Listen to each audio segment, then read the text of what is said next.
अस्सलाम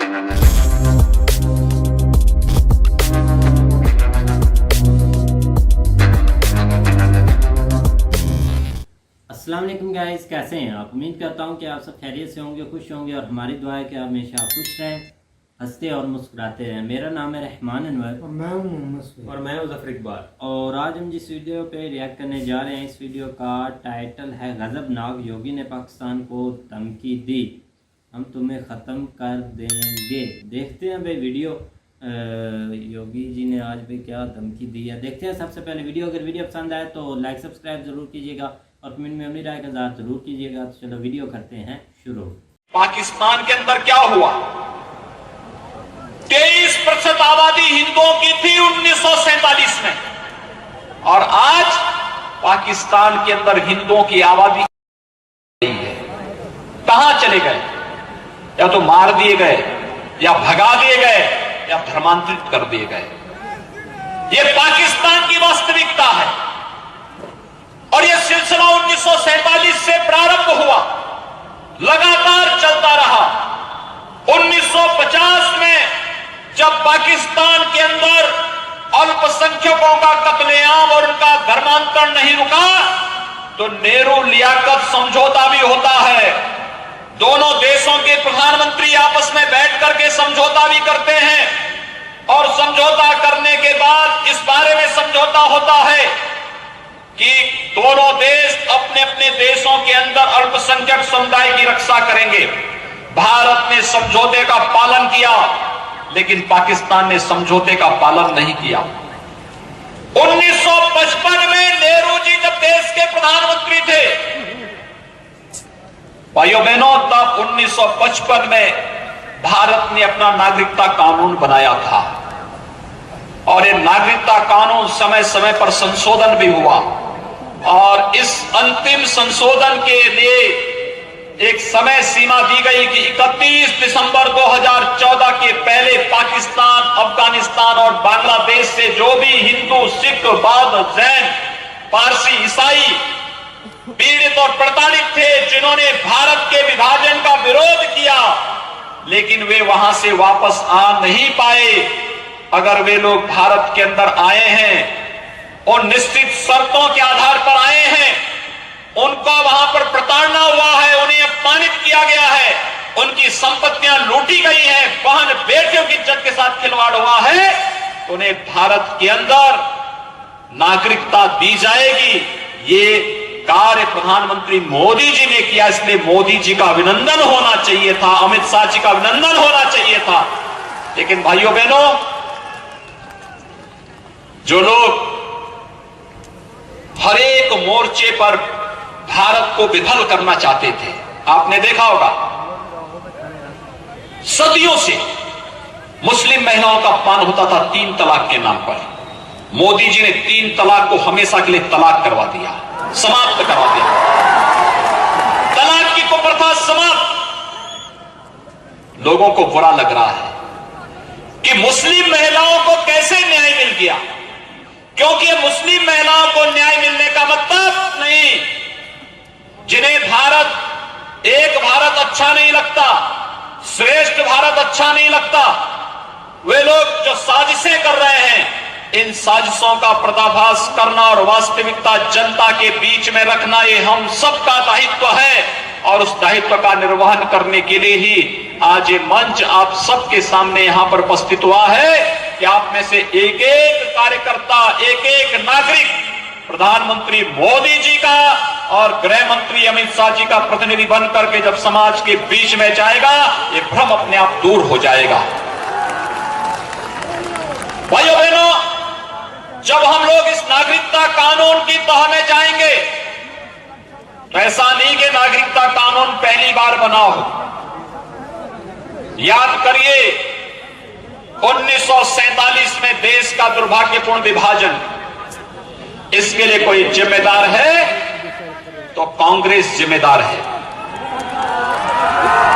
कांग्रेस की सत्ता प्राप्ति की अतिलिप्सा देश के विभाजन का कारण बना था, और विभाजन के बाद लगातार मांग उठ रही थी कि देश का विभाजन नहीं होना चाहिए, और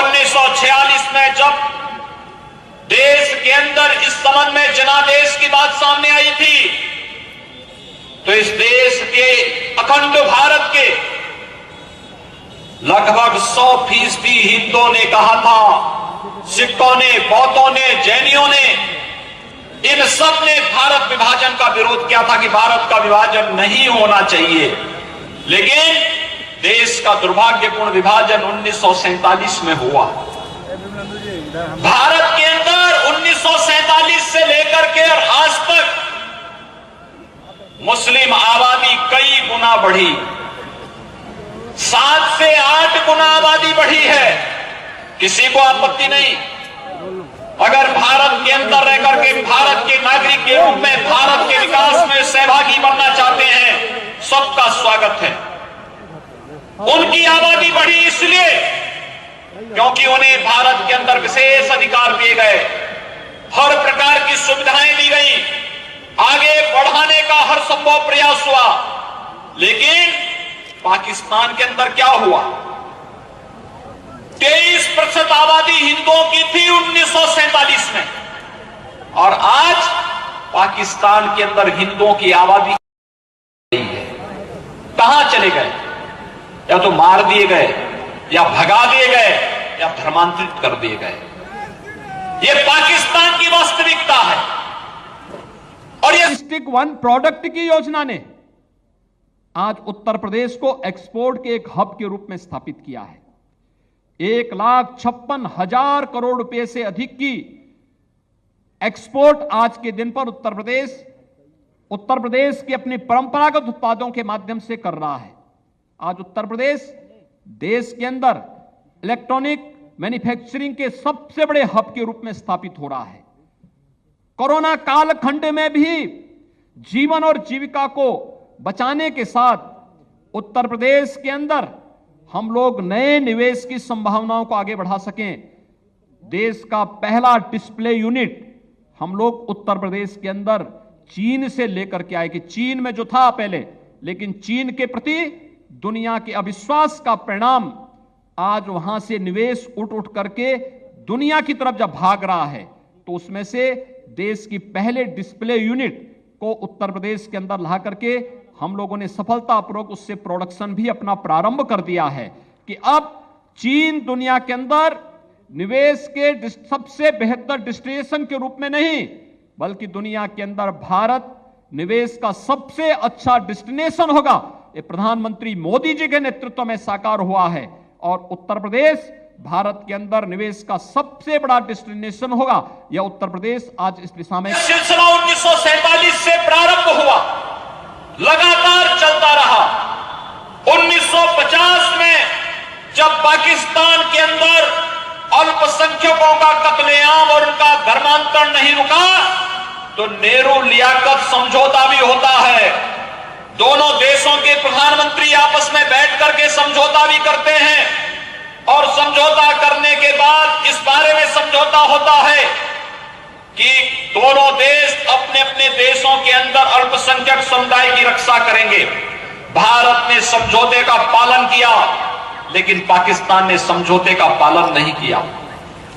1955 में नेहरू जी जब देश के प्रधानमंत्री थे,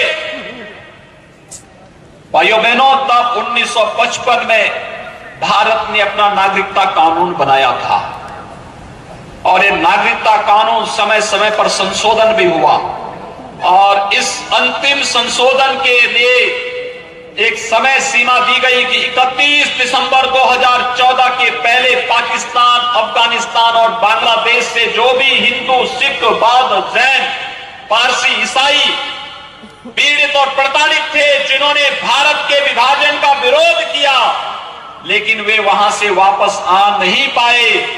अगर वे लोग भारत के अंदर आए हैं और निश्चित शर्तों के आधार पर आए हैं, उनका वहां पर प्रताड़ना हुआ है, उन्हें अपमानित किया गया है, उनकी संपत्तियां लूटी गई हैं, बहन बेटियों की इज्जत के साथ खिलवाड़ हुआ है, तो उन्हें भारत के अंदर नागरिकता दी जाएगी।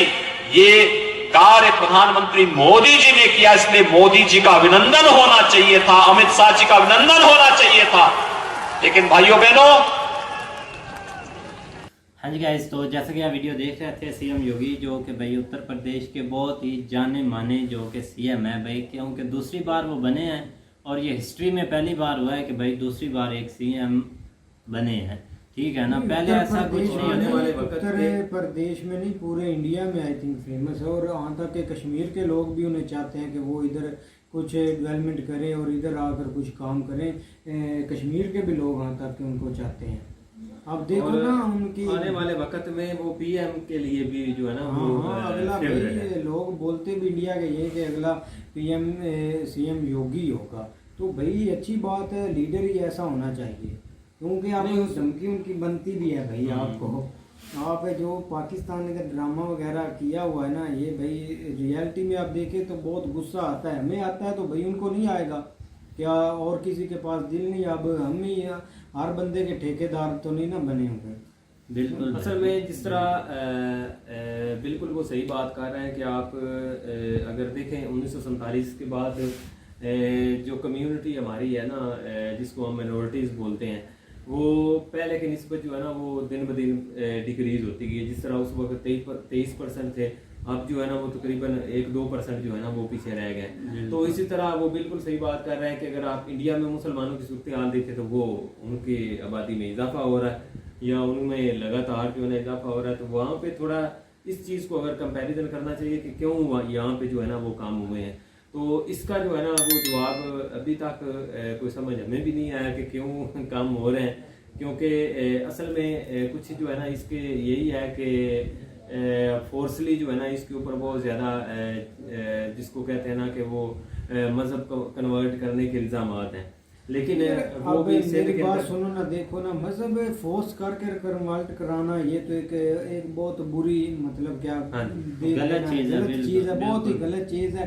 ये ना तो ये मतलब कि किसी कहीं लिखा हुआ ही नहीं कि आप फोर्स कर किसी का मजहब कन्वर्ट करा दे, ये एक नहीं। लेकिन कुछ ऐसे 2-3 इधर वाक़े हो गए जिसकी वजह से अब उधर की यहाँ तक के जो हुए थे उस बात को लेकर अभी तक भी पछतावा होता है, क्योंकि यहाँ तक के काफ़ी कंट्रोल भी हो चुका है। अब आज जो वो ऑस्ट्रेलिया का तालिबानों ने कैद नहीं किया हुआ था, उसको उन्होंने रिहा कर दिया था। वो 3 साल बाद आया तो उसका इंटरव्यू हो रहा था, वो बोल रहा था कि मैं इंस्पायर होकर इनसे मैंने इस्लाम कबूल कर लिया तालिबान से।